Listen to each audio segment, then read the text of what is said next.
Welcome to the Collective Awakening, where we have cozy conversations with all kinds of lightworkers, way showers, and healers on a variety of hot ascension topics. I'm your host, Debbie DuBois, and I want to thank you for joining me to talk about everything from new relationships, twin flames, and sacred unions, to tarot and astrology, to Chinese medicine and advancing healing modalities, and more. The Collective Awakening is brought to you by the RVF Radio Network and True Sacred Unions, The Awakening Toolbox. Heed the call to conscious living with the Collective Awakening.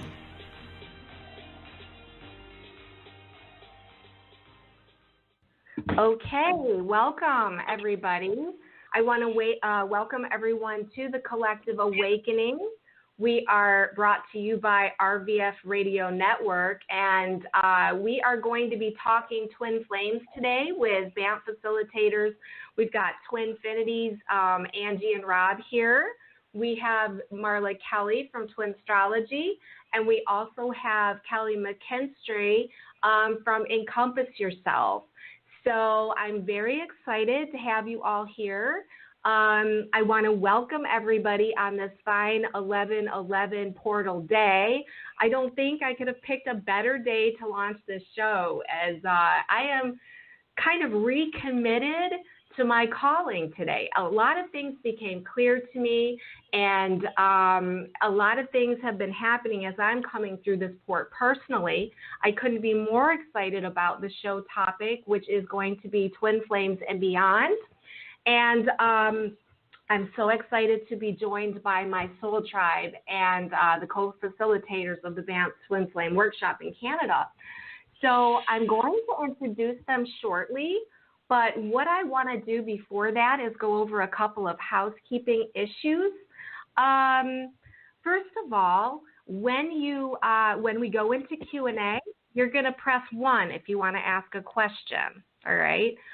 Also, the chat room is open, and I believe it should be actually, if you're on your computer, it should be located at the bottom of the actual screen. And if you are on your phone, you're going to want to be sure that you turn off your lock screens, because if your screen goes on lock screen, you will not hear me. If you happen to drop off the call, you'll want to call back in, and you'll want to come in. When you come in, you'll be muted, so don't worry about anything like that. Also, be aware that we will have a replay posted, so if you don't catch the show live, you're going to have more than the opportunity to go ahead and listen. So, and if you do want information to be kept up to date on the show, you'll want to follow my channel, The Collective Awakening, and it will give you information as you know, it becomes available for upcoming shows. So that is my housekeeping stuff to begin the show. I'm going to take time right now to individually introduce each one of my incredible soul family members that are here today. I want to talk to them just a little bit each. But first, what I'm going to do is introduce Marla Kelly. I think you all know Marla is a very skilled astrologer. She's a dear friend, and she's also an intuitive guide and a channel whose mission is to help others understand their soul journey. What she works with is helping people to see things from an astrological standpoint and also from a channeling standpoint, and she also works with tarot. What I'd like to do now is introduce my good friend Marla Kelly. Hey, Marla. Hi, Debbie. How are you? I'm doing fine. So glad to have you on. Happy 11/11. I know, right? So before we get started introducing everybody else, I just want to ask you, like, how do you feel about this 11/11 portal? Just tell us a little bit about your thoughts on it, or, you know, what your experiences have been so far. I'm really excited about this portal, and it's been a journey this year since June up till this point with the Mars retrograde and the Venus retrograde. which we've needed to align us into this energy. But what I feel is this is such a big integration point for all the things that have been coming through, a realignment with everything we've been working on, and a really, really incredible shift that I've been feeling today and leading up to this. Really this sense of freedom and ascension as well. Yes, I couldn't agree with you more. I felt that, this morning was I felt a complete shift of energy. I mean, like a complete clarity struck. Did you feel that? Yeah, it started coming through yesterday, actually, and today even more clear. A lot of optimism in the energy today, where the last week most people have been dealing with shadow elements, right. Which is fine because, in my own experience, what I was dealing with as far as my shadow side goes is stuff that I've been working on clearing for quite a while. And I really feel that this is going to be the turning point of releasing anything that I've been, holding on to or struggling to let go of. And that you feel that sense of freedom and release from it. That's exactly what I experienced this morning. It's like having dealt with all that shadow stuff, and it's like stuff I really thought I had escaped. And it was like, where are you coming from? And why are you here again, But coming out of that is such an incredible release feeling because it was really intense. I don't know about you, but it was really intense. Like things multiplied 1,000-fold. So, I really want to. It's like shackles. And in fact, I had a vision a few days ago of like removing the shackles. Yeah, definitely the sense of freedom. I'm so excited to have you here, Marla. Thank you so much for taking your day. I'm excited to be here, and I'm excited to be here with some of my favorite people. I know. I'm going to take time right now. I'm going to go ahead and I'm going to bring on Rob and Angie. I think what I'm going to do is just to cut the noise too, is I am going to be doing a little bit of muting. So Marla, I'll just go ahead and put you on mute for a second so that we can have less noise. But all right, so I'm going to bring on Rob and Angie right now. And I want to introduce Rob and Angie. For those of you who might not know Rob and Angie from Twinfinity, these are two of my favorite people. I love you guys so much. These two are twin flames in harmonious union. They've been on the twin flame path for well over 20 years. They offer practical skills, knowledge, and support. They also provide Reiki, mediumship, channeling, clairvoyance, claircognizance, the list goes on, and past life regressions. So they were also the organizers of the Banff Twin Flame Workshop. And I cannot say enough about that. But I just wanted to say welcome, guys. Oh, thank you. We're so happy to be here. Oh, so tell me, first of all, I want to say I acknowledge that you guys have given up your Sunday. They always go to the mountains. You guys go to the mountains on Sundays. And I was like, oh, no, I'm having my show on Sunday. I hope that you'll make it. You guys were sweet enough to come in and, join me on this day.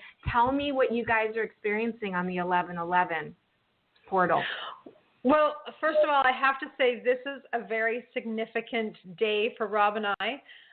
We always celebrate November 11th because it's actually the day that Rob awoke to us being twin flames.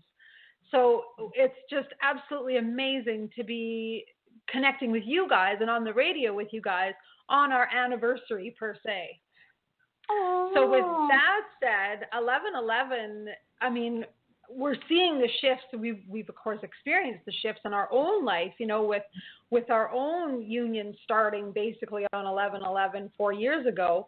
But still, we're seeing the shifts. Like I've been seeing the 222s for new beginning. I've been seeing the 999s for ending. There's been so much shifts been going on. It's amazing how the energy has just been validating the new beginnings and the endings and completions. There's been a lot of that going on for sure.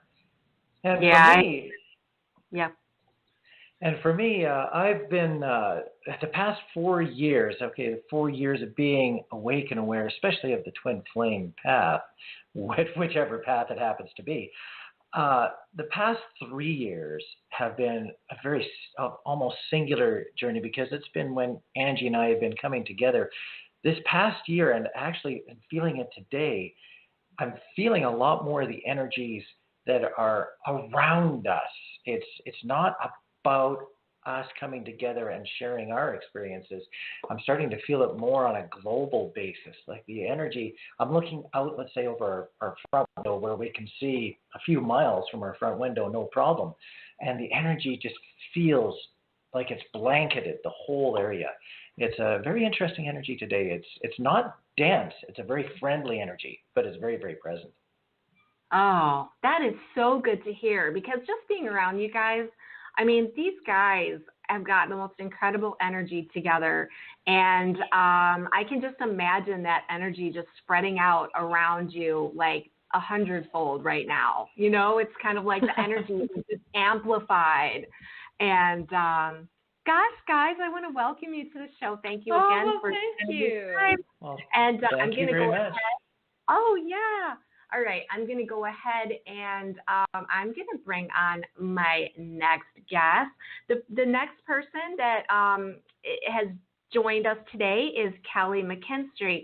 And Kelly brings with her many different abilities. First of all, she's a transformational coach, and I can attest to that. She really helped me out through the last couple of days, identify some of my own things.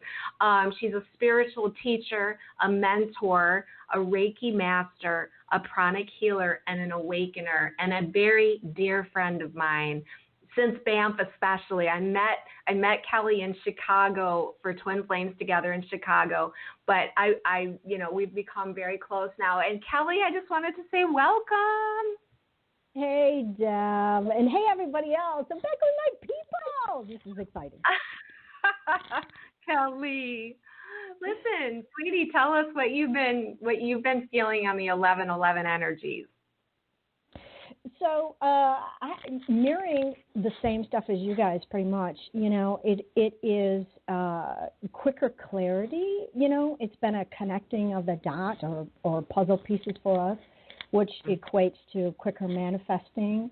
You know, it really feels like this is a pivotal point. You know, it's the end of the struggle. It is the payoff for all of our hard work and our inner work. It's sort of like the analogy of a bamboo tree. You know, when you're nurturing the seed, you know, you're watering and nurturing it for 5 years, and you're seeing nothing. So it's kind of like having faith that it's doing something under there, right? And then all of a sudden, in 6 weeks, boom, you see the little seedling, and then it grows in 6 weeks to 90 feet tall. So that's kind of what I feel like right now is the pivotal point where we're finally going to see the fruit of our labor. I couldn't agree more. Hey, just check your mic and make sure it's not rubbing up against something, because it sounds a little staticky. And I just wanted Is that better? Oh, that's so much better. Yeah, well, I didn't want to interrupt your flow, man. I was like, I'm not going to interrupt what she's saying, but I was like, ooh, I wish it was a little clearer. I hope you heard that. No, I totally couldn't agree more. It's like, it's just such a shift, isn't it? It's incredible. I want to welcome you. Thank you so much for taking today. You know, I'm going to go ahead. Basically, I want to also, while I'm talking to Kelly, I want to, what do you want to say? Make a shout out to Dio Veselvanov. He was supposed to be here. We wanted him to be here with us. He is in Italy right now, and he is doing a workshop on the 11/11, but he is here in spirit. And I just wanted to say, you know, Dio is part of our collective that we have with us, being an intuitive astrologer, a twin flame supporter, a guide, and he's very dedicated to all that. So he is missed, but I just wanted to make sure that I did include Dio, because this is all, a lot of it is reflective of the 11/11, and it's also kind of, we want to talk a little bit, at least to begin, about Banff, because one of the inspirations that I know I had, and I'm sure you guys will agree with me, is that the collective, collaborative energies really took hold for me personally in Banff, and I started to realize that I didn't want to go anywhere solo now. I really, really want to be collaborating with other people. So I pulled that information in for Dio because Dio was part of that collective in Banff. So, all right. What I want to do now is I want to talk a little bit. I'm going to I want to first thank Rob and Angie for all of the hard work that they put into Banff, because I know, especially having gotten ready for this radio show and some other things that I'm doing, just how much work that was. So I want to give a shout out to those guys. And then I really, maybe I'll start with Rob and Angie in this question. I want to ask you guys, what did you love most about Banff? You can answer together or individually. However, individually, just let us know what you liked most about Banff. Well, what I really, really noticed about Banff, other than the shift in the direction of the energies, was that people were very, very capable of just getting together on their own and finding people who they could resonate with in a conversation. People were constantly able to break into small groups and then break apart those groups and go into other groups and have other conversations. As much as we were having a workshop together in a big circle where there was questions and answers, when we weren't doing that, the conversations just kept on going, and they were even sometimes even deeper than what we were able to get into with as a large group.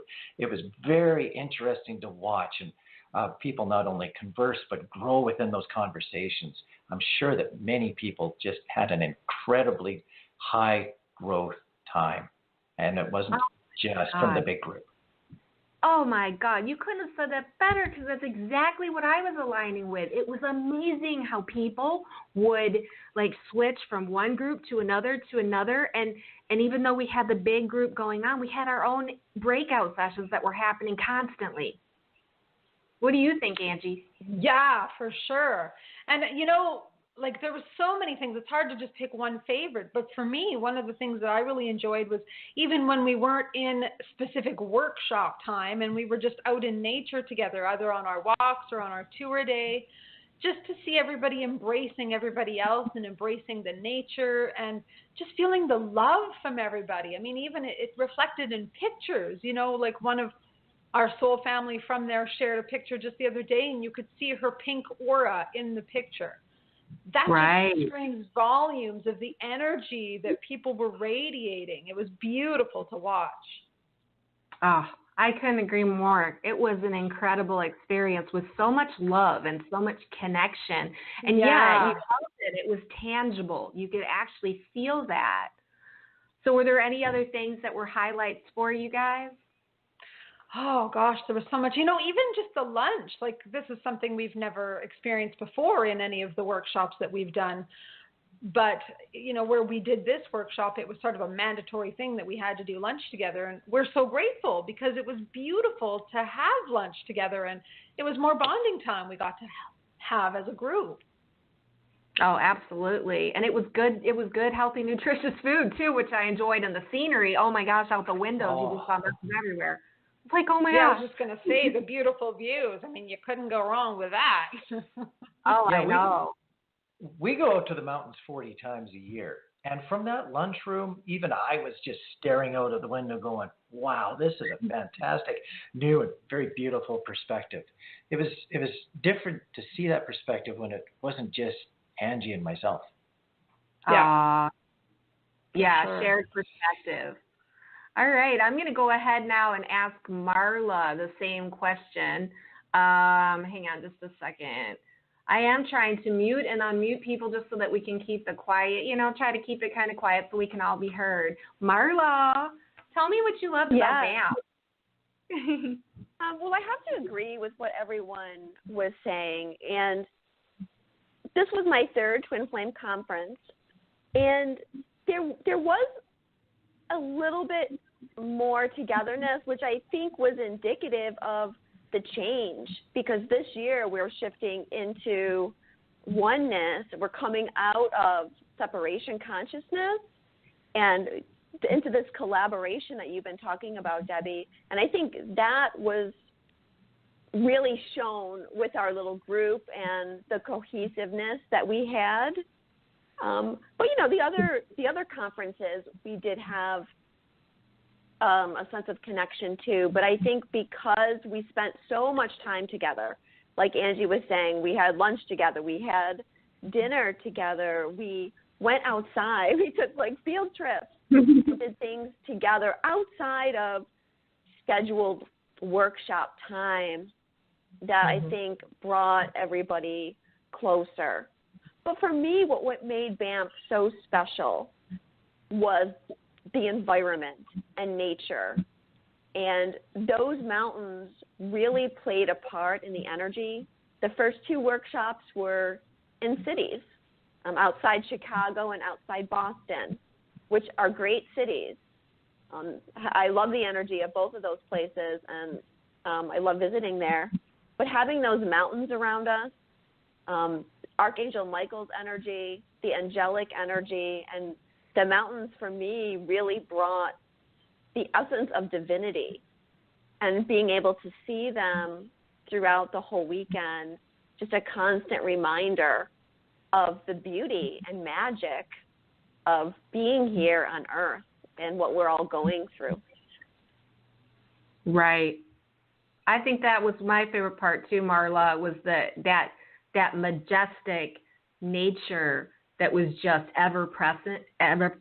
You know, it was just like everywhere you went, you just felt that energy available to you. And it was that energy that I think helped everybody too, because everybody was affected by the peace that kind of exudes from that environment. I mean, like everyone was so calm.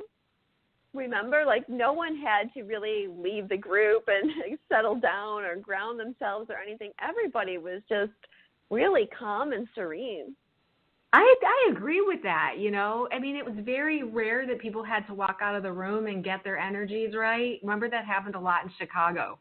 Everyone had to go out in the room. Yeah, normally when twin flames come together en masse, it's very high energy and it can get very intense. And especially when a lot of the emotions start flowing from people, that can get even more intense. But everybody was quite balanced and centered. And I have to say, I have to give that to the mountains. I want to go back to the Canadian Rockies. We'll see what the next workshop brings and how the energy is there, and then we'll know for sure whether it was the mountains or just a shift in the collective. Yes, absolutely. And we know we're going to be doing that again. We're not exactly sure of all the locations, but we're going to do it next year. So hopefully we're going to have some more nature, but it'll be different vibration. I mean, I felt that I did a meditation at one point, and I literally felt the rock I was holding. I found a heart rock, and I literally felt my vibrations attuning to the Canadian Rockies. And I knew that if I picked up that rock, I was going to feel that feeling again, and I have used it since. So there's all these vibrations all over the planet, and to be able to attune to it. So let me go and I'm looking forward to visiting them. I know. Having workshops there. Oh, me too. I'm like, more vibration, please. Different vibrations. All right, sweetie. I'm going to go ahead and put Kelly on. Let's find out. Hang on. Kelly. Hang on to Kelly. Okay, Kelly. So tell me, what was your favorite part of Banff? I'm going to have to say, again, connection. You know, there's nothing like being in a room of twins, for sure, when you know that you are. And then it's just that energy. And it really felt more like a reunion than it did meeting people for the first time. There's such a familiarity of it. You know, and even questions that were being asked, you know, because I was at the first one in Chicago where we met all of you, And the questions that were being asked in that conference compared to only a little over a year later in Banff, you can tell the accelerated awakening that has happened. You know, it was pretty profound and exciting, actually. Oh, absolutely. It was like night and day. The kinds of questions that we were talking about. Suddenly everyone was really talking about deeper, higher concepts. It was no longer about, geez, why doesn't my twin text me? It was more like, what am I doing now with my mission? And yeah, it was like, yeah. What is my purpose? Yeah, go ahead. Yeah, instead of, you're right, instead of the wanting or the longing for their twin, it's just like, I got that. You know what I mean? I already have that. I know that. What's the next thing? The next thing is, what am I here for? Right? And that, you know, and the just the unity with the group, you know, the connection and the unity. And everyone was there. That was what was so wild. And what, you know, the reason why I'm bringing all of this up for listeners is that I think some of the biggest things that I came away with from Banff is just how much as a collective we are accelerating spiritually. You know, there is a tangible change and shift and difference in how things were just a year and a half ago, and that it is a collective energy. It's like there's not a lot of people sitting there being left behind. If you've been moved along in this ascension energy, it is tangible everywhere. It's not just, you know, a handful of us are on the spiritual track and we're moving fast. No, everybody is. You know, it's not exclusive for anybody in particular, but that this path, which I always call the catalytic heart awakening path, that this is a one path to enlightenment or ascension or whatever, and we're going there as a collective, which is that's really cool. So exactly, you can see the whole flurry of evidence on social media. Yeah. Yep. All right. Very cool. Well, very exciting. Yay. All right. Well, I think what we're going to talk about next, and I think that this is something that is a great question at this time for the 1111 portal. And I'm going to start with Marla on this one. I want to ask you, Marla, and I'm going to ask everybody else too, what do you feel now that you're moving into these energies and you're settling more and more and more into your higher aspects? What is your biggest mission on the planet when it comes to either twin flames, being a light worker, as a human? What is your biggest mission, would you say, on the planet, Marla? Well, Debbie, I always boil my mission down to one thing, and that is multidimensionality. And I feel that I've come in to help people understand and embrace how to be a multidimensional person, which is, you know, everything that I do is multidimensional. Twin flames is a multidimensional connection. Astrology is multidimensional energy. The healings that we do, all of us, is quantum type healing that works on a multidimensional level. So while I specifically work mostly with twin flames at this juncture in time, I think that as we go along in the ascension process and more people are awakening, that my mission will just continue to expand, which is really just helping people see that there's a lot more to this universe than this 3D reality and the solid things that are around us, but that we have aspects of ourselves in many different places. Past lives is one of my favorite things to talk about, and something that I hope to bring more to the future. Embracing, and even past is not a very good word, but embracing our alternative lives and what our soul is doing in these other dimensions. Wow. You know, it's funny. I've been taking notes because you know how, you know, as close friends as we are, it's like that's all brand new, really summing up some things that I didn't even know about you, and that is really exciting. When I think about past lives, and you talk about embracing the alternative lives, I do think that that really is part of that conscious awareness that we are multidimensional, that it's not just this one reality that's happening, it's the different realities that are happening at once, and to being able to go tune into that. And as we were talking yesterday a little bit about astrology, it's kind of like we were having that conversation about, are the stars representing our inner beliefs, because some of the stuff Marla was sharing with me yesterday was just mind-blowing about, asteroids that were showing up in her chart based on circumstances. And then, or is it the universe speaking to us? And it's like this two-way communications. It's fascinating. Right. It's a mirror, and it's hard to say, like, do the stars influence us, or are we influencing the stars? And I guess it's a little bit of both, we could say. Yes. And then you're opening because up we are creating a reality, which is another aspect of being multidimensional. And of course, ascending is our multidimensionality. Right. And you've also go ahead. Sorry.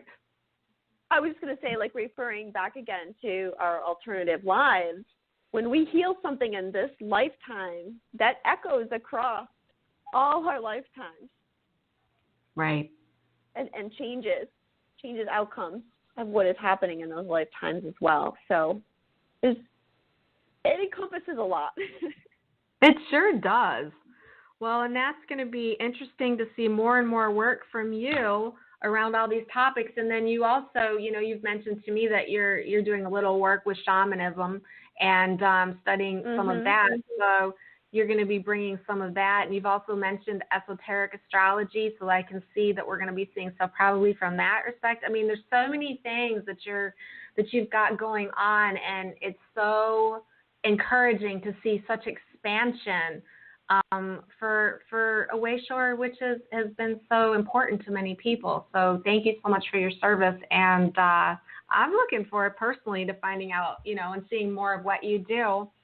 Well, thank you. This year I've been a little bit quiet because I've been learning and growing and integrating a lot in my own life, so that I'm studying more of shamanism and different types of astrology, so that going forward, maybe hopefully next year and into the future, I can have more things to offer people. Right. Well, that I can say that too. I think that this year has been a year of integrating a lot of stuff, and it's 333 right now, and 1111. Yay! So, a little bit of mastering going on here. All right, I'm going to go ahead and ask Rob and Angie the same question. Hang on a second, Rob and Angie. Hello. Tell me a little bit. Hi. Tell me a little bit about your mission here on the planet. What, especially with the dawning of this new portal, have you gotten any clarity on your mission, or tell me? Well, I'm in a point of view of transition, especially since a lot of people have known about the twin flame path a lot longer than I have.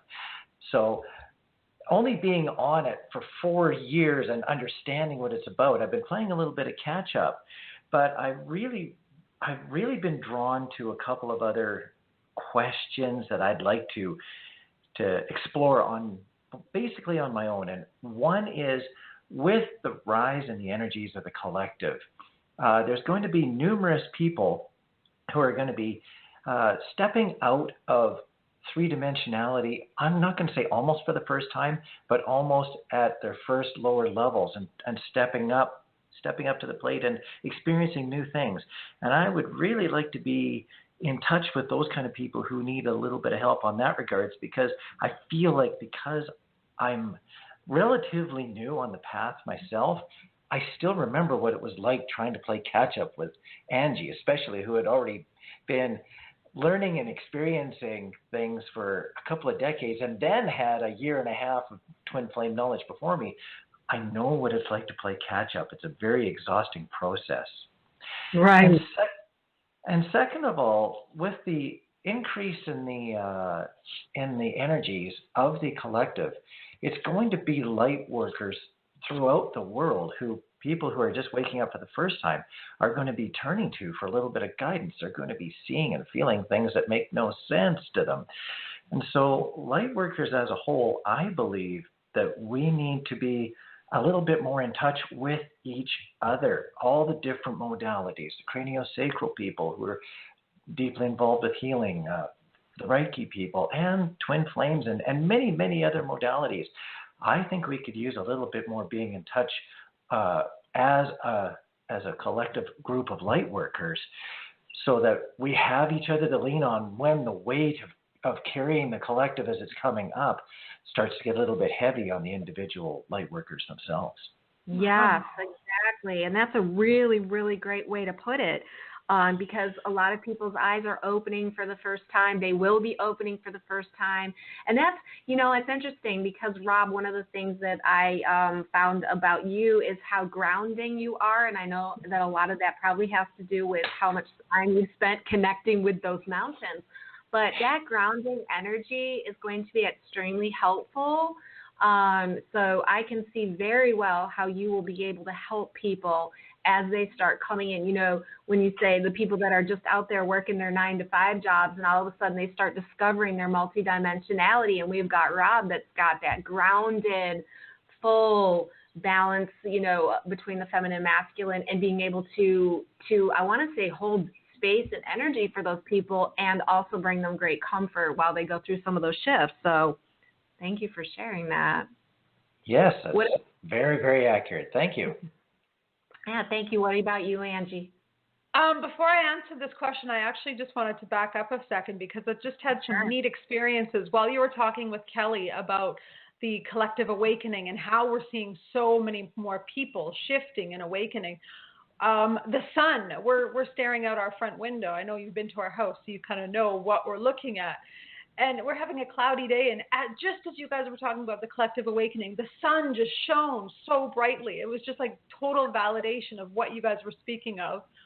And then when Marla was speaking about multidimensionality, we could see in the reflection of the sun, there's like ice crystals floating in the air out there. And it was just neat how her stuff about multidimensionality is almost like the souls of all of us floating in the air. It was really just so affirmative of everything everybody's been speaking of. I just had to share that. Wow. Oh, I love when you do that. It's just so neat. You bring the sparkle, Angie, always. Me and my sparkle. I'm wearing a sparkly blanket right now. Of course you are.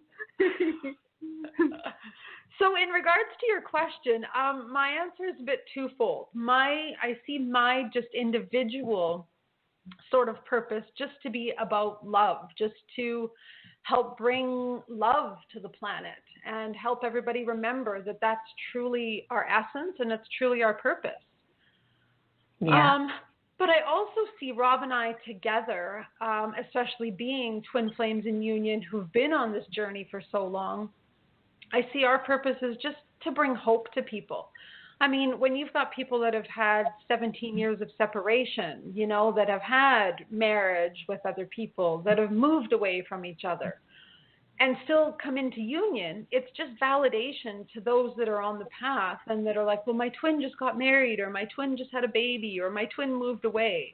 That it's like, you know what? It's all okay. It's part of the path, and your soul has all the answers, and your soul is leading you. So just trust and flow. And if we can make it without even having a clue what twin flames even were, or not knowing anything about this path, you can make it too, because we're no different than anybody else. It's not like we have some special knowledge or special magic. So it's just to give hope to people, right? And we love that.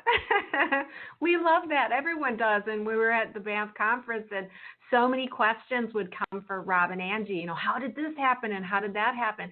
That's because a lot of people are highly motivated by the thought of, coming into union with someone that they have that connection with, and the encouragement that it can be possible. You guys, thank you for being an example for all of us. You're very welcome. Yeah. All right, guys. I guess I'm going to go ahead and ask Kelly. Kelly, dear, Hi, tell me. dear. Hi. Tell me about your mission. Well, I think I'm more of an awakener in a way, kind of a bridge to, first of all, I think helping people discover who they are, really. I'm kind of like a big mama bear that stands at the edge of the cave and will lead them there by their hand and say, okay, you know what, you got this. Go in, go see what's in there, and then I'll be here waiting for you on the other side. So, but when we discover, who we are and what we've come for, the value of our gifts and our uniqueness, what we have to share, it is pretty profound. So it's by being an example of how to live authentically. And I think one of the biggest ways that I do that, first of all, I understand the feeling of being different, initially being gay, right? And then secondly, being a twin, having a same-sex twin, you know what I mean? So living in that way, it sort of gives people a different view, you know what I mean? And to be able to see that really when we get to the bottom of the things, we are all the same. We're all the same. We're all, we're all have our lessons to learn, and then being on the other side of that, we also give so much value by our unique gifts that we have to share. Yes, and I've got to tell you that just for my own personal experience with you and your wife who was at Banff, I opened up in new ways that I didn't even know I had in terms of my, like you said, just everyone feeling the same. There were no walls. There were no barriers. There were just open-heartedness. And I think in the past I might have had some uncomfortableness. You know what I'm saying? I've gone so far beyond all of that because of the fact that exactly what you just said. We find out through this journey just how we're all the same no matter what. And it was a really good experience for me personally, to have that opening, if you will. And I appreciated everything that you brought to that conference. So thank you. And I think the more awake everyone is, it's like then you are open to more possibilities. And you can see by us being all one, sometimes it's not. You can be open to the warm, fuzzy, supportive, soulmate that's out there wanting to add value to your life. Yes, I totally agree with that. And that was something that, you demonstrated as well, is how important your current connections are.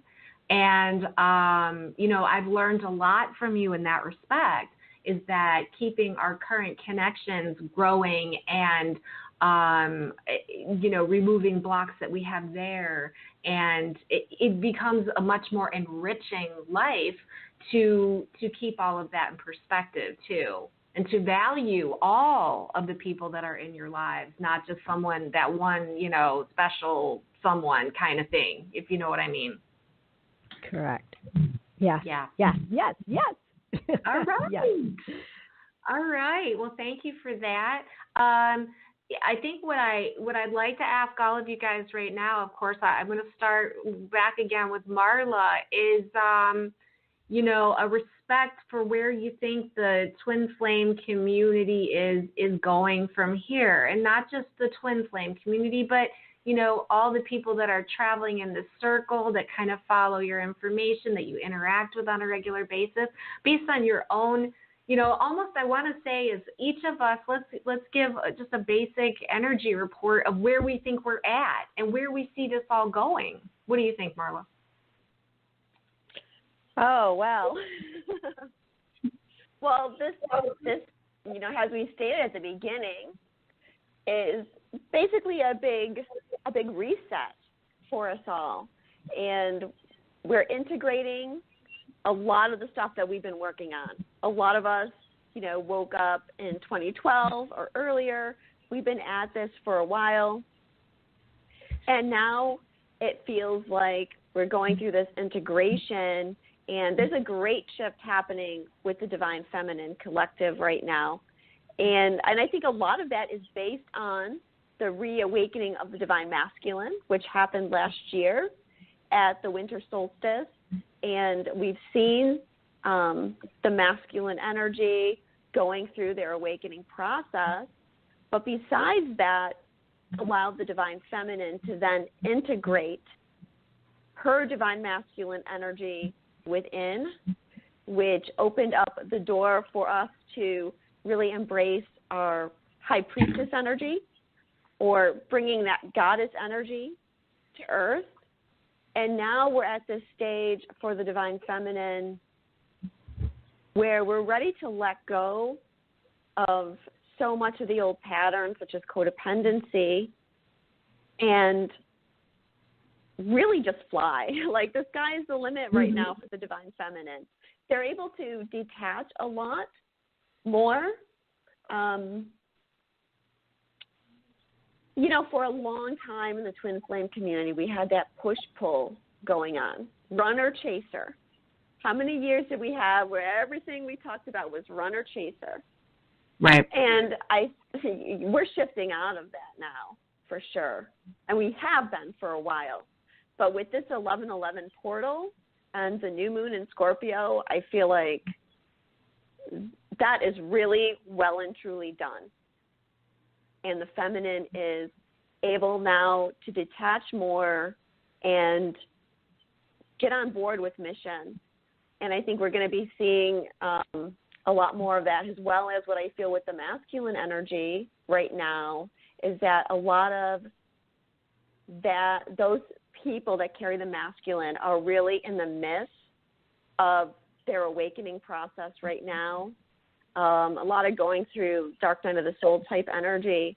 And so going forward, we're going to see the divine masculine stepping up more and more and coming forward more and more, which is really exciting. Makes a lot of, men carry the masculine energy. We never like to generalize and say it has to be men, because there's many women that also carry divine masculine energy. But I'm really excited to see what the masculine that are in male bodies are going to start bringing into the table en masse. But, right. We still have some clearing to do, and heading into next year, looking and thinking about the astrology, we still have things to clear. We're not, completely free from all everything that we need to clear. So we will still be working on that. Going to be doing a lot of breaking free of patriarchal control systems, I feel, into next year. But with clearing a lot of that stuff, I see a lot of optimism, faith returning. And to me, next year is the year of creation. Next year is 2019. It adds up to 3. 3 is the vibration of creation. So all the work that we've been doing as far as what we're trying to manifest, we're going to start seeing that showing up in our lives next year. Oh, that's a relief. So how's that for an answer? I love it. Thank you. Well, I always love to hear what you have to say about things that are coming up, because you do have this way of being able to look into, not only your own knowing, but also, into the astrology and what the stars are saying about what is happening. And I always appreciate your perspective. I think I'm going to go right now. You. Oh, of course. Rob and Angie, I want to ask each one of you guys, so where do you guys see this energy going? Where do you see, you've been talking as, the two of you as Twinfinity, and you take a lot of questions from people. You must have a really good sense of what you're seeing and where where you might see this go. We've talked a little bit about that, Rob, in terms of, some of the awakening, but what do you have to add? Well, I was listening to Marla there, and I've been really, really stuck on what she's saying about the divine masculine. Yes, the feminine is stepping into its I don't like to use the word power, but I'll use it for this time. The feminine stepping into its own power. But I'm going to use an analogy. I love analogies. I had an Indian rubber ball that when I dropped it, it would bounce a small bounce, and then the next bounce, it would bounce a big bounce, and then a small bounce, and then a big bounce. Last year, when the divine masculine started to awaken, I call that the small bounce. Now, that put a little bit of the masculine into shock because they were wondering what was going on. But when they collect themselves back together and make the next bounce, and I think that bounce is going to be easily, even starting now, but within the next year, that's going to be a big bounce. And that'll allow a lot of divine masculine energies to bounce and follow in the growth pattern of the divine feminine. That's what I see, at least for the next year. Wow. I love hearing that. Rob and his analogies, they're always amazing, I tell you. I'm even just sitting here, wow. Yes, I love that analogy. So one of the things I'm seeing too is, like we were talking earlier, instead of people focusing so much on their twin and what's their twin doing and, who are they as a twin compared to their twin, they're seeing themselves as their true essence. They're focusing a lot more on who am I as a soul being? Who am I as an eternal being? And why have I chosen to be here on this earth at this point in time? And, why am I here? What am I supposed to do? Which I think is so exciting, because the more we all start asking that question, the more the collective awakens. Even the people right now that we see as not awake per se, I don't even like using that term because we really have no idea who's awake and who's not. Yep. But we're really seeing so much more shifts going on in everybody, not just even twin flames. And it's so wonderful to see so many people coming to a greater realization of why are we here past just the day-to-day, the mundane, going to the 9-to-5 job, doing the laundry. People are embracing their true essence. Right. And it's good to see. I totally agree. That is basically what I have been seeing as well. The growth into, again, I use that word, what happens is we start collaborating. When we start looking at why we're here and we are, connected with a lot of the people who are awakening, we start looking at what are we here to do, and what are we here to do individually, but what are we here to do together? Exactly. And that's the unity consciousness, the thing that we hear about, we are one.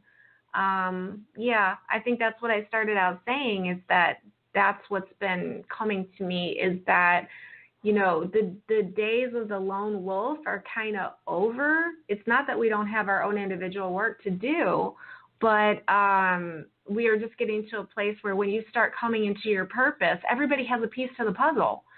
It's no longer, I have to carry all of this by myself. It's more like, no, this person has this piece and this person has that piece. And if you learn to flow in concert with each other, the things that you can create together, and then we can make the real difference that we came here to make. So thank you, Angie. Yeah. Is there anything else? Well, actually, I had one little bit about the lone wolf. It really seems to me that all processes are accelerating. What used to take 10 years is now happening in 2, or just as an example. If people are just awakening for the first time, and a lot of times they do their first awakenings alone, they do a lot of their learnings on their own, I think people are going to be spending a lot less time getting through the lone wolf stage and joining in with the rest of the collective. Yeah, I think you're right, because everything is moving so much faster. And I mean, what used to take a week to clear is taking like 2 hours. Boom, I'm done. You just move on, and it's kind of like, so I think you're right about that, Rob. All right, I'm going to ask Kelly. Kelly, Hey, what do you see for the coming, for the foreseeable future when it comes to this community? So I think it's for all of us. I think it's maybe our catalyst awakening being twins, maybe puts us on this accelerated path, and maybe we're on the forefront. Who knows? We understand that we're here to be teachers of sorts, but it's really about, I think, understanding what union is, and moving into unity consciousness. It's about moving from the age of Pisces, which is about Jesus, which is represented as a fish.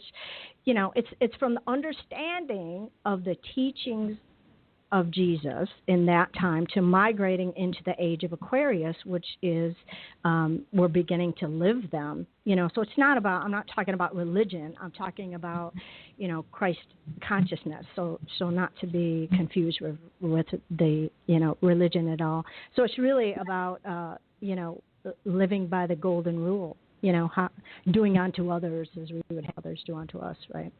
Right. So it's about bringing balance back so we can create unity, which again is, I think, what we're all here to be learning and living right now, and it starts with us, right? It starts with us as individuals, Mm-hmm. The union or the balance within ourselves. And then how that branches out, so the rise in the feminine energy is just bringing balance back from the patriarchal control that we've been under for so long, So it's kind of moving from the age of the Kali Yuga into the golden age, and I think that's really where we're headed. Right. Thank you.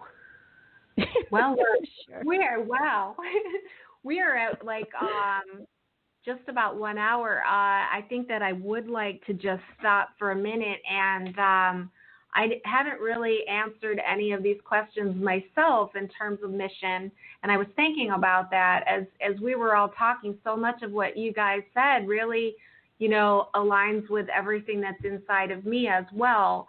In terms of mission on the planet, I realized and had my epiphany on the 11/11 that I'm really here to help people who want to come into the new paradigm of relationship. That with the experience I've had, that is something that I'm extremely dedicated to. And the catalytic heart awakening path, the twin flame path, however you want to refer to it, is one of many paths where you can begin to learn more about your authentic being and what your skills, talents, and abilities are. And so what I see myself being able to do in the coming times is to be able to help people focus in on, what is it that needs to shift within themselves so that they can get to that place where they can share a union with another person, and not just one person, but, also their soulmates and their family and their friends and their community is actually what ends up happening. But to help people remove some of those blocks that they have in some of the stories that they tell themselves. And it really is a path. This whole path is really about freeing you from the limitations that some of these thought systems can bring to us if we let them, keep control over us. So that's a little bit about what my mission is. And the vision of where I see things going is that, in the coming year, my inner sense says that each of us who has had this awakening is going to be putting into practice our skills, talents, and abilities, and starting to experience the unity consciousness with the flow of those people that we are closely associated with.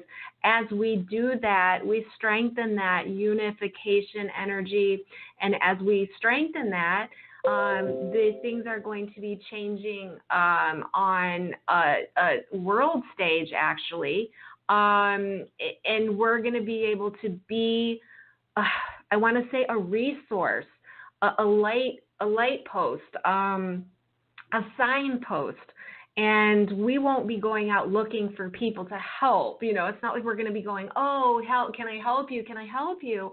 It's going to be more about, you know, people will show up in our sphere of influence, and we're going to be able to provide that light. And I always say it this way, you know, people are going to wake up and they're going to start going, oh my God, I've been sleeping, and we'll be there to say, oh, there's the water fountain. You haven't had a drink in a while. There's your, you know, this is where you sleep. This is, in other words, help people get their bearings just by being there. So that's a little bit of what I see coming. And we are at the top of the hour at 4 o'clock. I think what I'm going to do is go ahead and give us a break.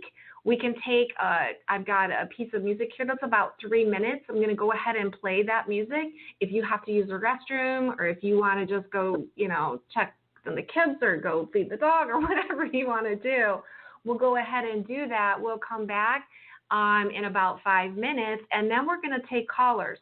Before we go, I think I want to let you know how we do this. If you have a question, or if you just want to talk to any of us, go ahead and press on the 1 key, and that's going to put you in the queue.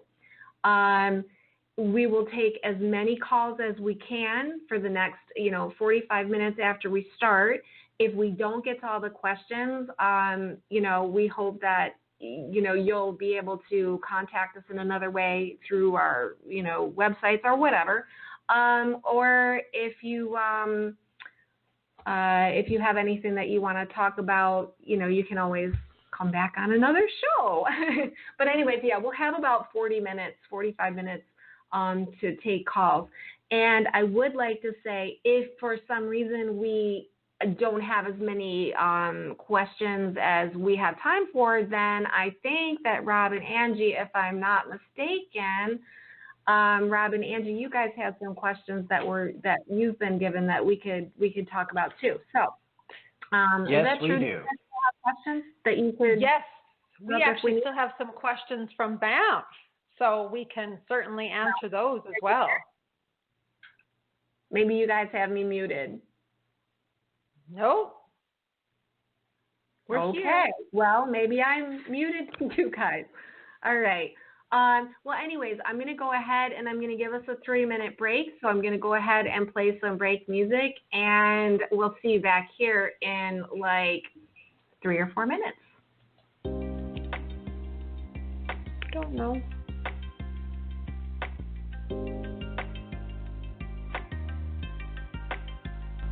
Well, I was hoping that there was music.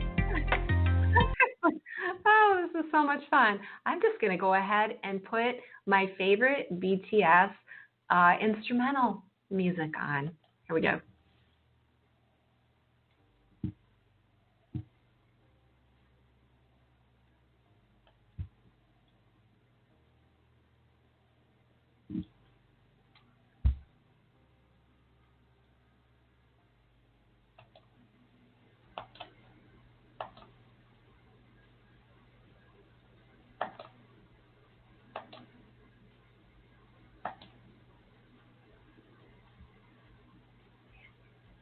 Guys, are you there?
Okay. That's been about 5 minutes, and we are coming back to you. We are looking to find out if anyone has any questions or would just like to talk to any of us. If you do, what you want to do is press the 1 key on your phone, and it will pop you up to the top of our listener queue, and I will go ahead and unmute you where you can, introduce yourself or whatever you might want to talk about. So right now, we don't have anyone at the top of the queue, guys. So, we've got quite a few listeners on here, and I don't know if anyone's just feeling a little bit shy. I know that I've had a couple people text me some questions, so if you want me to go ahead and start with that, we can. Hang on a second. I'm going to bring in my guests at this time. All right, hang on. We've got Rob and Angie, Kelly, and Marla. I've brought these guys on in the room. At this time, it does not look like we have anyone that, of the many people that are on here, it does seem like, I'm hoping it's not a technical glitch. Are we in the shadow of Merc? Are we, Marla? Are we in it? We are in the shadow of Mercury retrograde, yes. All right. Well, that may be it, too. I do have a question here that someone has texted. I'm going to say if you want to ask a question or just talk to these guys. If you want to talk to anyone in particular, just go ahead and press the 1 key, and that will put you in the queue. For now, I do have a question that someone has texted me, and that is, does the soul ultimately desire just one person? Who would like to take this question? An answer to that, Debbie. My opinion. Yes. Because it seems like what they're asking is, the topic of twin flames, and it sounds like they're kind of questioning this fairy tale romance. Are twin flames real? Is there really only just one person? And so how I would answer this question is twin flames is not really about emotionality.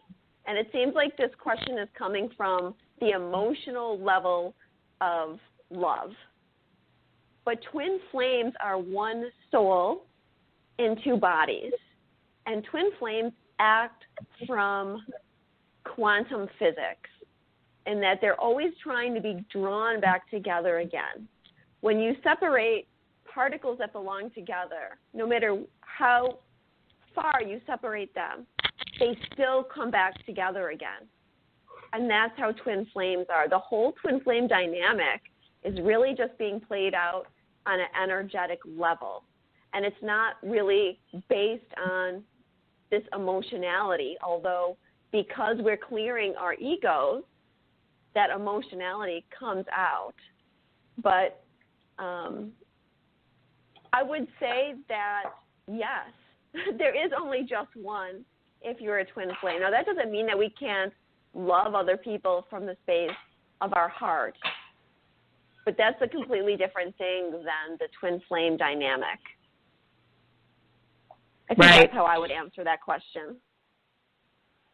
That's a really interesting answer, and it's something that I hadn't really even considered so much as that. It's not about emotionality at all, because that essence of that energy is basically the same energy. So it is itself towards each other. Yeah. Yeah, so like you fall in love and fall out of love like we do with our soulmates as we travel along our path. They come and go. We love them, through our emotions. Mm-hmm. But twin flames are beyond that, and that's why they work. Because I'm sure many of us, if we had started our journey and we could have escaped, we probably would have at some point chosen to escape. Yes. As much as we, love our twins and love this journey, when you're going through the dark night of the soul, you'd want to get away. But you can't, because that's the path. You're coming down to oneness, and twin flames really are oneness. Yeah, and I love everything Marla said about the twin flame stuff. And looking at the question in a different way, just from a different perspective, how I like to see it too is like the question saying, does the soul desire just one? And I would answer the same as Marla in terms of yes, but also from another perspective in terms of the soul really is just one. And I think that's what so many people have a hard time with sometimes, because we are separate. We see ourselves as separate because we're all individual people walking around. But the truth really is, on the quantum level, we are one. And so the soul desires oneness because it is oneness. So much like Marla was saying, in terms of what is meant to be together will always be drawn together, we as beings are always being drawn back together, not just twin flames, but everybody, everything, nature, energy, people. It doesn't matter what. We are one with everything. So I think, yes, the soul does desire oneness because it is oneness. I think that's a profound question, really. I do think so too. And I want to take it, I'm going to ask the question, this takes it to a higher level, even something that I'm not clear on, and maybe you guys can help clarify it for me. This is what I love about having conversations like this.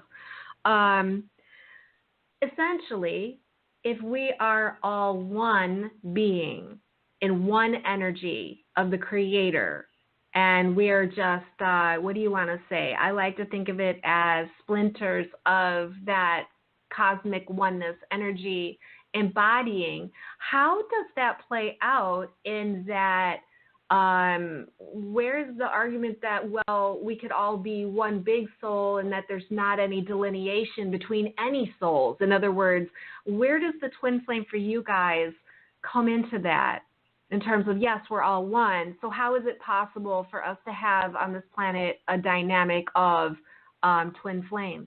Anyone want to take that one on? I will, because we've actually had this question asked to us, and it's interesting. I was actually woken in the middle of the night with like a drawing to write out and show in a video. And so how I was sort of given the image is God, universe, all that is, however you want to call it, Creator, is one big global energy. And what it does in order to experience itself is it separates itself out into individual souls, because God can't know God's self unless God has separate beings to interact with itself. Mm-hmm. So it separates into individual souls, and those are the different people that we experience in society. How I was shown twin flames are, though, is one of those souls splitting into two. So we are one soul, literally with the same energy, same essence, split into a masculine and feminine. So you might have, like, if you're seeing, in a visual sense, the big overall God creator, it's got a ton of different particles to it, and each soul might have a piece of those particles, but not all of those particles. Some might have more of the blue particles, and some might have more of the yellow particles, whereas a twin flame have the exact same particles of that one soul. I might not be explaining that well, but I have a good visual of it. Oh, that's a beautiful explanation. That's a very clear explanation. Yeah, I'd like to see your graphic that you're going to create. Oh, yeah, I've already drawn it and shown it in a few videos. It's kind of funny because I'm not really an artist, but it's entertaining. Oh. My well, crazy drawing. Someone who's an artist in our collective. We need to have it, But I bet you're underselling yourself, Angie. I bet you really have got a beautiful picture and you just aren't seeing it. What do you guys think about that? I mean, Kelly, what do you think? Well, you know what? It's so interesting because I just had this conversation with working with clients this morning. So everything, our whole purpose of being here is to learn, right? And the only way that we can learn is through mirroring, is through relationship. It is through relating. So everything that we interact with outside of ourselves. Everything that we have a relationship to, whether it is our bank account or the food that we're eating or nature or other people, right? Or our intimate, connections. It's all mirroring us back. Our interaction is mirroring and teaching us about our environment and how to interact with it. But you can't relate with it unless you are present with it, right? Mm-hmm. But mm-hmm. So everything except for your twin is learning everything outside of you, your connection to everything outside of you. Now your twin mirrors you. Your twin is here to mirror you and to help you understand yourself. So your mirror, your twin is you, to learn about you. Your relationships are relating to everything outside of you, is teaching you everything else. Right? And so yes. if we look at, like a tree as being, our universe, right? Everything else are the branches, and our soulmates are, and everybody's heard this analogy, right? And the leaves that are on the branch with you are your soulmate, but your twin is just the other side of the leaf. Mhm. It's two sides of the same coin. Right. Wow. Yeah. So thank you for that. Yeah. All right. Well, that was a really good starter question for whoever texted that in. You know who you are. There's can I just chime in, Debbie? Yes, absolutely. Because I think I have another way to kind of explain how Angie is explaining it too. Okay. And that is, we're in a third dimensional reality, and so we have all this separation. But as we go up in dimensions, we become one. Does that make sense? So here, we are split, and it feels like we have all this separation. But the higher our consciousness gets, the more we become one. Like right now, we're beginning this union energy with our twin. So where we have been running and chasing with them because we felt like they were outside of us, now that we feel like they're part of us, we're getting into that union consciousness because we're heading up dimensionally. The next stage of that is beginning to see that, yes, we are all one. So, I mean, who knows where the energy takes us from here? Right. As we continue to ascend, we might find out that even what we know about twin flames is not very advanced. Right. Well, it continues to evolve, doesn't it? And things that are not helpful start to fall away. Patterns of imperfection in our belief systems and things start to fall away as it starts to become clearer and clearer. Yeah. We have another caller. Would we like to take another question, my friends? Absolutely. All right. I'm going to go ahead, and we've got a caller from area code 310. I've just unmuted you. You are now unmuted. Who are we speaking with? Hello there. Oh, that's my Hi. wife speaking. Get back here, don't hi, this is Danette calling in. Oh, hey, Danette. How are you? Hi. I'm good, thank you. I'm loving the conversation here. Great. Good. Yeah, it made me press one was the mention of the sides of the coin and the leaf just now, right? Ah.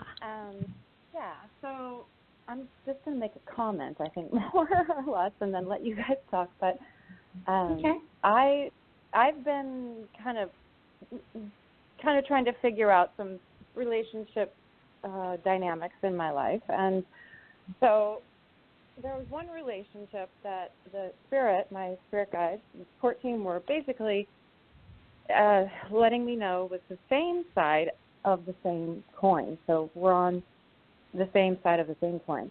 Whereas my twin flame is the opposite side of that coin, of the same coin. So yeah. So, it's all the logical mind trying to wrap itself around what's not totally logical, right? So, so I allowed it to come in, and the funny thing about it was after that, I kept seeing coins everywhere. I woke up with a penny in my bed, like, where did it come from? Things like that.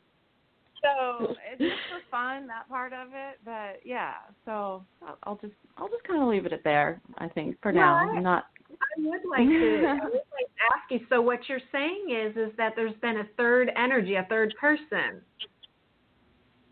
Yeah, relationship. They both have. Yeah, well, the twin flame entered my life a long time ago, 86, 80, and 89, so a long time ago. My twin soul and my twin flame, well, I'm calling it I don't like to use the term because that confuses things. So the same side of the same coin entered my life in 2009, and the twin flame, the other side of the coin, entered my life re-entered the same year. So it's been an interesting in 2009. So it was quite a while ago. So yes, this person's been around for a while. Wow. Person, but this was just made known to me this year. My spirit guides this was just information, that I was given this year. So. Right. Well, I can tell you. I'll go ahead. I mean, did you have anything else that you wanted to say, Danette? No, that's okay. I think I'm good on my end. Okay, I was going to say. Oh, I appreciate you bringing that up because it does stir conversation. I just figured I would mute you just because we have so many facilitators or guests that will all be so loud. I'll mute you, but I would like to talk about that just a little bit. All right, perfect. Okay, thank that you way so much. That way can bark and it's a problem. Yeah. All right. What I wanted to talk about is that there has been that scenario, it seems, where, the energies have been coming in for different people. We've seen it around us. Marla, you talked a little bit about it. Now, I'm not saying this is her situation because obviously, she has a particular, knowledge. She's been given knowledge of what that experience is for her. But, Marla, we were talking a little bit about that. What is this thing that seems to be happening for a lot of people and not someone like Rob and Angie, obviously, who are in harmonious union, but what about that third energy? Marla, you got anything to say? Well, third energy might be something that you have to clarify, Debbie, because when I talk about the third energy, to me that represents the energy of creation. Right. And what the masculine and feminine create together, whereas what we're talking about, I think, is a third party. Thank you. Or Thank you. when another person, when you're a twin flame and a soulmate comes in. And what I'm seeing in the collective energy is that a lot of divine feminine out there are going to be experiencing a soulmate connection. Right. And part of that shift, I feel, is coming in because the North Node is now transiting in Cancer, which represents our soul family. But also I think that there's lessons that need to be learned. And when you're on opposite sides of that coin, you're dealing with the push-pull dynamic of twin flames that we've been talking about, and it's very hard to balance that energy. And in fact, a lot of that is related to the collective energy. So I definitely don't want to shame any people for being in separation because it's hard and it's connected to the collective. Well, it's but polarization. When you have a lot of time, pardon? Well, I think of it as look at the polarization we have going on globally. There's that push-pull. And, that is a really hard energy to be in that connection. Yeah. And so what happens is we end up in separation, but there comes a time when you have to learn certain lessons, and maybe you need a soulmate to come in and help you. For example, what I feel for some people is if you've been alone for a long time, you might need someone to help you transition into your twin flame relationship, someone that's not so intense as your twin flame, because, you know, you're still going to be mirroring and clearing everything with them.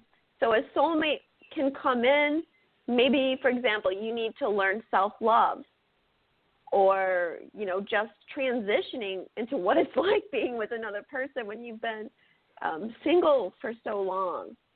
Maybe you need help on how to communicate, or maybe you need help being able to stand in your power.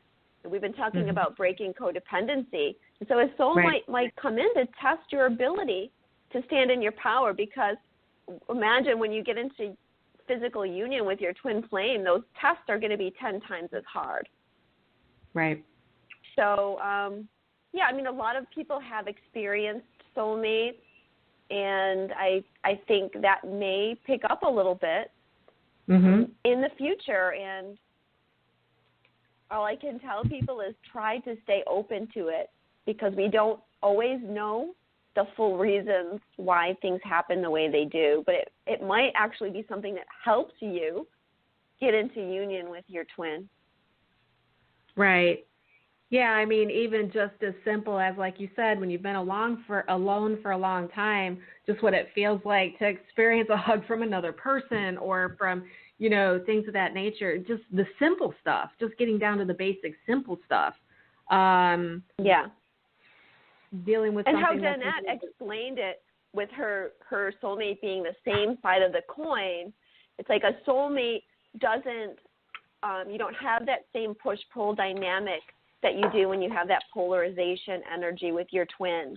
So you have like an easier time working and growing with them. And don't forget that you might have a contract with that other person to help them wake up. Right. Or to help them shift something in their life. Right.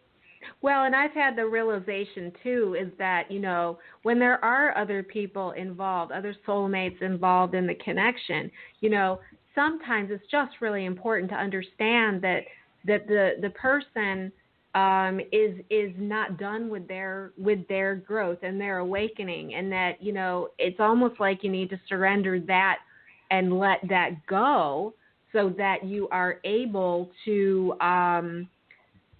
mirror that back. You've got to be able to let go in order for them to be able to let go. And I think that most of us have heard the old analogy, well, if you're in a relationship and your twin is in a relationship, well, you need to let your relationship go for them to let their relationship go. Well, I had a brand new realization that sometimes you have to let that twin go, so that because if it's not good for you at a given time, you let them go so that they can let what they've got going on go. You know what I mean? It doesn't have to be one person letting their partner go so that the other person will let their partner go. Do you see what I'm saying? There's a different. So I think that when there is a soulmate involved, it has real, definite impact, and it's necessary for whatever reason. And once you come into that conclusion, yes, you open yourself up to other possibilities that will bring you along your path, but I think you can also become more and more at peace.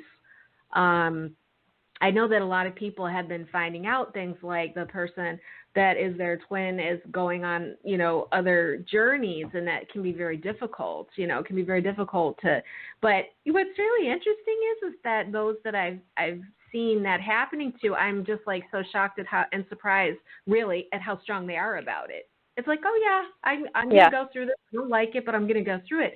That would never have happened a year ago even. I mean, I may be wrong. And I've been feeling this shift in the energy for a while. It's interesting to see it play out. But exactly what you said, Debbie, is what's playing out, because what I'm feeling that soulmates are coming in partly for some of the divine feminine is because they need to detach from their divine masculine. Because the divine masculine, for whatever reason, I don't know the full story there, but they need us to detach from them so they can do their work right now. Yeah. Can I add something? Oh, sure. and I can maybe add a little bit more clarity because I'm in the shoes with maybe a easier way to shed light on what the caller was just talking about being on the same side. So first of all, about calling in like soulmates or whatever instead of going directly into your twin. You know, I think so many of us struggle with the understanding of what it really feels like to be loved, valued, and supported. So by being with a soulmate, you know, they are there to teach. There isn't that push and pull. You know what I mean? It's that warm, fuzzy, you know, camaraderie. I'm here for you. I love you no matter what. You know what I mean? It's that supportive love, value, and you know, all those lovely things. But being on the same side, you know, of the same leaf or the same side of the coin, you know, I kind of equate that to my relationship with my wife. You know, her and I carry the same energetic. You know, we both have come forth with the feminine energy. And my twin, interesting enough, her and her partner both have the masculine energy. So what is so really lovely about that is when you are partnered with someone with the same energetic, there is this flow of back and forth that creates balance, because occasionally you one of you's got to step into the, you know, the masculine energy, right? It pulls that forward. You know, so you learn about balance in a very gentle, lovely way. Well, and it's interesting, too, because we actually start to build the balance of, you know, like in your particular case where you say you both have the feminine, you know, someone pulls forth the masculine because it's got to be there in balance.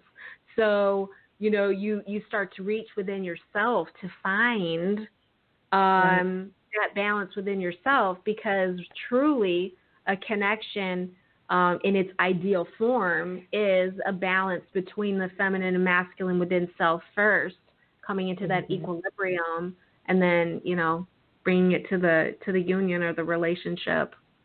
Right. So it has absolutely nothing to do with gender. You know, a man can carry the feminine energetic, you know what I mean, and vice versa.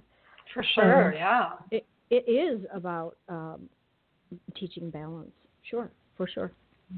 Right. Well, we have time for another call. We've got 22 minutes left. We do have an announcement that we want to make probably 10 minutes before. We have something exciting we want to talk about, but I would like to give anyone that has that would like an opportunity to either make a statement or ask a question or just say hi to us. It's fine too. Or else, Rob, do we have a question that we might be able to answer like in 10 minutes? Well, being run 3D. yes, we do have a question. And this one almost touches with the edge of the last one. Okay. Can a member from the same soul group identify another person's twin? So in other words, can someone, if they're looking at a potential twin flame relationship, if they're part of the same soul group as that twin flame, can they identify it easier than, let's say, anybody else? Or is identifying a twin really a very personal discovery? Whoa. I don't know if I want to touch that one with a 10-foot pole. That's very deep. I don't know. I've had a chance to mull over this question because it's been in front of me now for about 10 minutes. And I really feel quite uncomfortable with the thought of telling two people, hey, you know, you are twin flames. I would be more inclined to let them know what they could do to maybe discover signs of twin flameism and let them come to their own conclusions. Even if they were in my same soul group, I don't feel like outside people really are terribly qualified to do that. But people, there might be other people who are, who channel energies that are different than mine, where they might be able to identify this. Anyone else got a comment on it? I'll add to that. I think it's probably easier for people of the same soul group to recognize a twin because you share, a similar energy with all of those people. However, much like Rob was saying, I really disagree with telling anybody that first of all, that they are a twin, and second of all, who their twin is. Because if anybody knows me, my biggest thing that I always say is go within. The answers are always inside of us, and I think we disempower people when we tell them what they know internally. So I couldn't agree with you more. Yeah, the answers are inside, and it's not for me to tell somebody who they're connected to. They know that. They feel that. Sometimes we need the validation, of course. I mean, I even know it felt great to have it, even though we were already twins and in union. It somehow feels good for somebody else to say, wow, you guys certainly are twins. Right. So I understand, the desire for validation, but I think the absolute key is that you must recognize that piece inside yourself before you look for it outside of yourself.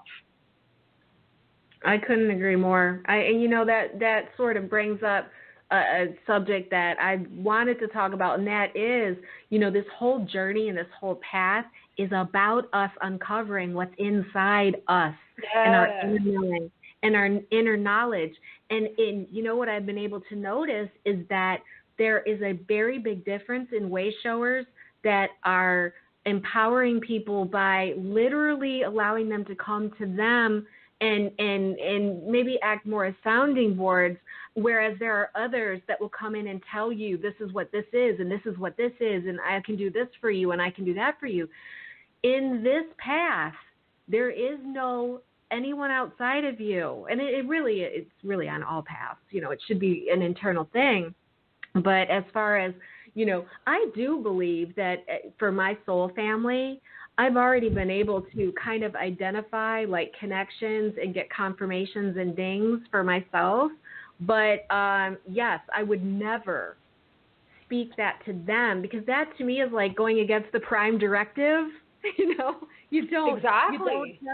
You don't tell the earthlings, anything that's gonna mess with their timelines. So I'm a big believer in not going and giving people your 2 cents. This is what I think. This is what I think. No, if they come to you and they ask you, what do you think about this? I can give them a little bit more help. Does that make sense? Yeah. And what I think is really key to do, too, is bring them back to themselves and, maybe start asking them some more questions of themselves so they can come to their own answer. That's right.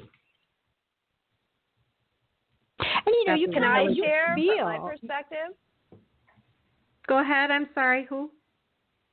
Go ahead, Marla. I was just thinking, because I am a twin flame reader, or I guess I kind of put myself out there as a twin flame reader.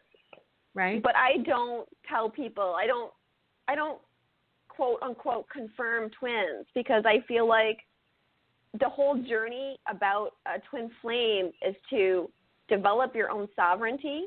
And this is very much a part of the energy that we're in right now, is stop looking outside of yourself for answers. Mm-hmm. So I really try to avoid that question. If someone really wants to know, or if I get a very clear answer, I will tell people this is my opinion of what I feel your relationship is. But ultimately, you are the only person that can know for sure. And sometimes it's not even clear to those people in the moment. And then, years down the road, they find something else out, or they get some new clarity about their situation. Mm-hmm. So I really try to avoid having people look outside themselves for that particular answer. Better still to focus on what are you learning and healing in that relationship, whatever it is. Right, because it's going to be a beneficial. I mean, the relationship's there for a reason. There doesn't have to be a label on it for it to have some meaning, and time usually does unfold the truth about any relationship. So sometimes not making a judgment until you know inside your soul, you know, is sometimes the way it's supposed to be. I always tell people, if I told you you weren't twins, would that change your feelings? Right. Because the feelings that you feel for someone are not based on whether someone validates those feelings or not. They're based on your feelings, and you can't really change your feelings through someone's outside validation. I would love that. Wouldn't you love that? Oh, no, that person's not the relationship for you. Oh, good, I can change my feelings about that person. That'd be nice. Doesn't work that way. Good point.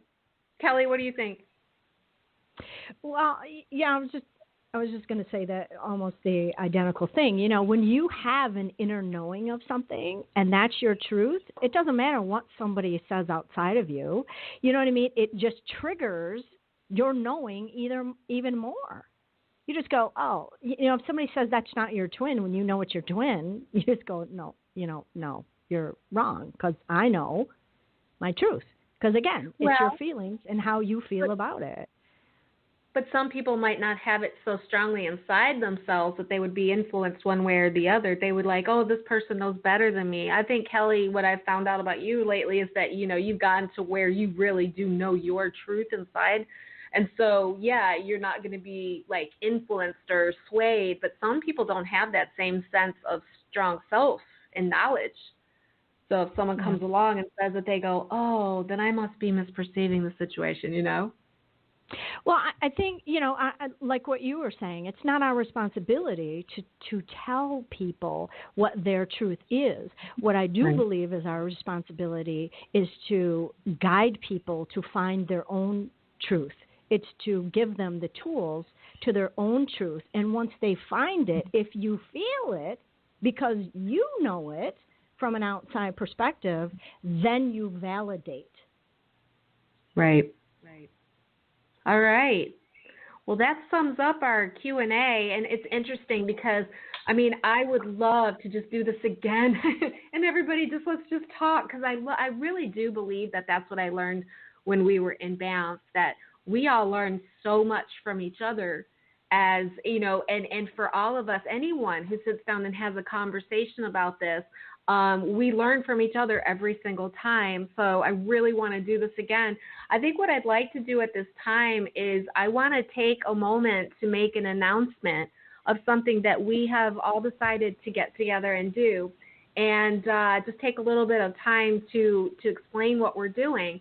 We are, as a collective unity consciousness, including Dio, who is not with us on the radio, but Rob and Angie, Kelly, Marla, Dio, and I are going to hold our first online workshop. All right? We're going to do an online workshop. Now, we know that some of the things that have been experienced in our live workshops is different.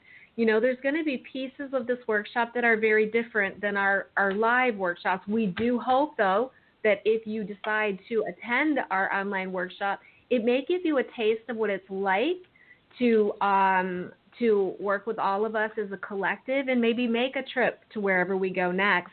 But what we really want to do, and this actually gives us all an opportunity as well to do some different things than we do in our live workshops. It's going to be a 4-hour workshop. It is going to be held on December 9th from 1 o'clock until 5 o'clock.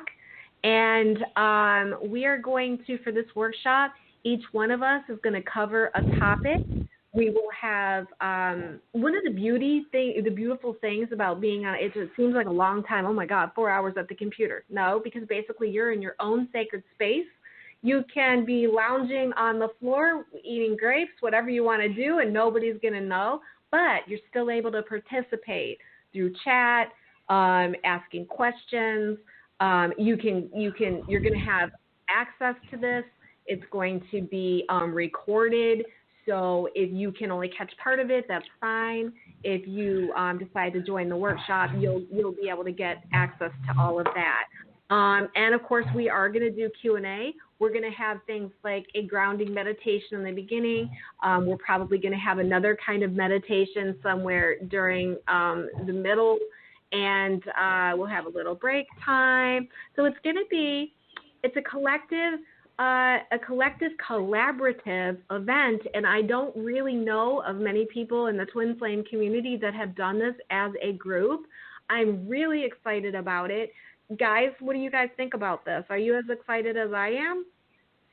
I'm so excited. Number one, to offer something like this that so many more people can come to, because I know with Banff, there were so many people that really wanted to go but couldn't for whatever reason, scheduling, finances, travel arrangements, all of that.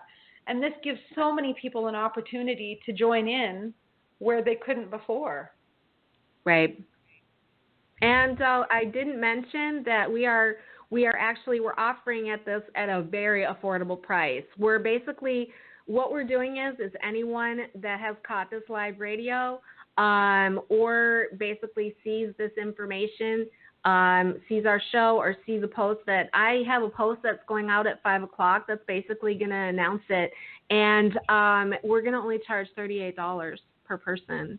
So whereas you would have to travel to Chicago and make all the trip arrangements and make sure you have the schedule and all that, you're going to be able to participate in a workshop right from the comfort of your own sacred space at home, or if you're on the road at a conference somewhere else, you're going to be able to tune in for $38. That's their special early bird price. So if you are interested in it, you want it, you want the workshop, even if you don't, even if oh my gosh, December 9th, I have a Christmas party, I can't be there, you're still going to get an early bird price to have access to this whole workshop and everything else. And also, at the special price. And that price is going to go on until midnight Eastern Standard Time today, 11/11. So Eastern Standard Time, 11/11. At midnight, we're honoring that $38 price.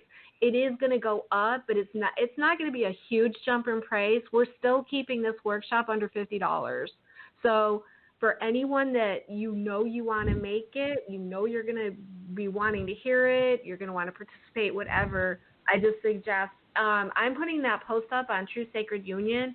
And guys, when we get off of this call here, off of the show, if you want to go just share it to your timeline so that everybody has access until midnight. And then I will go ahead and change the price after midnight. So that's cheaper than a dinner date. I was going to say dinner day. Yeah, look at each one of us. If you had a session with each one of us, even if it was our cheapest session, and you had, a 20-minute session with each one of us, it still would cost a heck of a lot more than doing this. So that's one of the reasons why we wanted to make this available, is for all of the people that have wanted to spend time with us, that have wanted to interact directly with us. The one thing you won't get from the online is you won't get our physical hugs. And I think the physical hugs are really, really something I wish we could all bottle and just definitely worth coming to the next workshop for. I know, because our hugs, all of our hugs, I mean, that's the thing I love to do at these workshops. I love to go to these workshops, and the first thing I do is hug everybody that I meet, and I hold on to them for a minute. And sorry, we can't do that, but I'm sure that you will find the spiritual love that we have for everybody is apparent. All of us have very open, loving hearts, and we send them out to you. So you're going to get energetic hugs, which isn't quite as good, but then you'll have to live conference to get the real thing. How's that? And hey, Deb, can I ask you a couple of questions about that too? Yeah. Okay. One, it's not just a radio show where they will hear us, but they will also see us and interact with us live as well, right? Yep, absolutely. Okay, so they can, if they're there in their pajamas and they don't want to be seen, they can also shut their camera off, but they will still be able to see us. The way I'm booking it's going to be held on Zoom. We're actually not going to have anybody be on video. So that takes the pressure off of everyone. You don't have to be on video. You're going to be able to chat with us. Absolutely. Gotcha. And they're going to be able to see us as we present and things of that nature. And they're able to chat with us. So they're able to communicate with us. Will they be ahead. able to, for the price of the joining the workshop with us, will they also get the recording of it that they can rewatch anytime that they want? Okay. Absolutely. Yes. So that answers that question. Do any of you else have more questions on that? Oh, I know what I wanted to say is that the meeting room has not been completely configured. So if you're interested, there is a link, and it'll be on my Facebook page, True Sacred Union, and I'm assuming you guys are all going to share it too. It's going to take you to a landing page that's going to give you some of the details. When you sign up and you pay for the workshop, you're going to get an email, and the email is going to confirm that you've been registered, and then we will be following up with some emails after that. We will have all of the actual details. The most important thing that you need to know is pretty much what we've said, what it's going to be like, and that it is December 9th, which is a Sunday, from 1 until 5. So any of the details on what link you click on to get there, it's going to be very easy. We're going to make it as easy as possible. And I'm going to be spending the next month basically making sure technologically everything works so that it'll be enjoyable for everybody. Any other questions? We've got about 4 minutes before we will go off the air. Guys, do you have anything? I do actually have a question. If we actually wanted to be on video during this conference, could we do that as well? Like, as in if Angie and I. Like, if somebody asks us a question, say, I talk with my hands a lot. I think it would be great if they could actually see the answer. Yeah, you're going to be on. Yeah, good. Yeah, no, you're going to be on. All the facilitators are going to be on. The only people that won't be, like, on video are the participants, because I really thought that might get a little bit too confusing and it might distract us all. Anyone that I've been on in a Zoom call where everybody's together, it's like, it gets really distracting when someone's up there and they've got their feet up and they're eating peanuts and then they're chugging a drink upside down and they're looking. I'm thinking, do you not know you're on camera? You know? Yeah. Well, you mean we can't do that when we're on camera? Oh, shucks. No, well, we can, but we probably before we go, quickly, we have like 3 minutes left. I want each of you to tell everybody how you can be reached. Rob and Angie, go. How do we reach you if we want to know more about you? On Facebook is the easiest way, and it is Twinfinity. If you just Google Twinfinity, Rob and Angie on Facebook, I'm sure you will find us. You can also find us on YouTube, Twinfinity on YouTube as well. Okay. And if people don't have either of those, they can email us at robnange or robinange1111@gmail.com. Okay, super. Marla, go. My website is twinstrology.com. You can also find me at marlakelly.com, which is a little bit easier to spell. I'm on Facebook at Twinstrology. And I'm also on Instagram at Marla Kelly 13 if anyone wants to follow me there. All right, Kelly? Pretty much everything Encompass Yourself. So they can reach out through my business page, Encompass Yourself, or I'm actually on YouTube as well, or through Encompass Yourself at gmail.com. Through Instagram. Pretty much they could just Google Encompass Yourself, and there is just a myriad of ways that they would be able to reach out. Okay. And if you want to reach out to me, I am Debbie DuBois, True Sacred Union. You can find me on Facebook. You can find me on the website, True Sacred Union. I've got 2 groups, True Sacred Union and Raising Vibrational Frequencies. Private message me if you want to connect. And I guess that's it. Thank you guys so much for being here for my first show. The announcement at the very beginning was supposed to tell you about this show. We are going to be talking about everything on this show, from astrology to Chinese medicine to Reiki to healing to twin flames. You name it, we're going to talk about it. If it has to do with ascension, if it has to do with awakening, we will be talking about it here. So thank you so much for tuning in and being with us. We hope you have an absolutely blessed 11-11-11 portal. Namaste.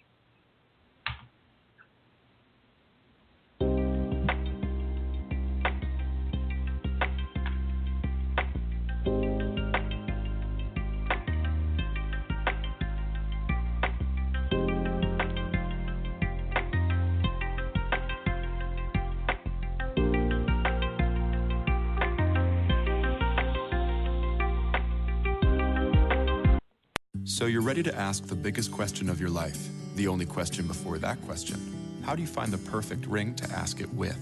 With the incredible selection of diamonds at Jared and our price match guarantee, you can dare to stop searching and find the perfect diamond at a price you'll love.